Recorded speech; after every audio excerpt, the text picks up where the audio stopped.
कराची को 9 कैटेगरीज में तकसीम करके जायदाद की कीमतों का तायुन किया गया है। A1 कैटेगरी में रिहायशी प्लॉट की कीमत 35,000, मकान की कीमत 40,000, जबकि कमर्शियल जायदाद की कीमत 1 लाख रुपए फी स्क्वायर गज होगी। फ्लैट की कीमत 5,000 रुपए फी स्क्वायर फीट होगी।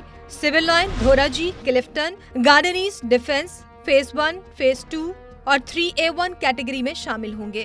1 कैटेगरी में रिहायशी प्लॉट की कीमत 25, मकान की 32,000, जबकि कमर्शियल प्लॉट की कीमत 75,000 रुपए फी गज होगी। इस कैटेगरी में फ्लैट की कीमत 1,500 रुपए स्क्वायर फीट होगी। डिफेंस फेज 4 और 6 मुंबई बाजार, Burns road, Fatima Jinnah colony 1 category में शामिल है। कैटेगरी 2 में रिहायशी प्लॉट की कीमत 12,000, मकान की कीमत 20,000 रुपए फी गज, जबकि फ्लैट 2,500 रुपए स्क्वायर फीट होगा।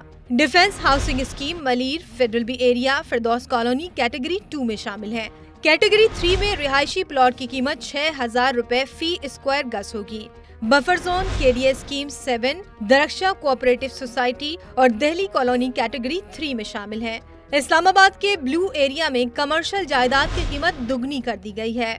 जिन्नाह एवेन्यू में कीमत 75,000 रुपए से बढ़ाकर 1,14,000 रुपए फी गज मुकर्रर कर दी गई है, जबकि सेक्टर E7 में फी गज की कीमत 22,000 रुपए से बढ़ाकर 56,000 रुपए कर दी गई है। सेक्टर F6 में फी गज कीमत 18,000 से बढ़ाकर 48,000 रुपए कर दी गई।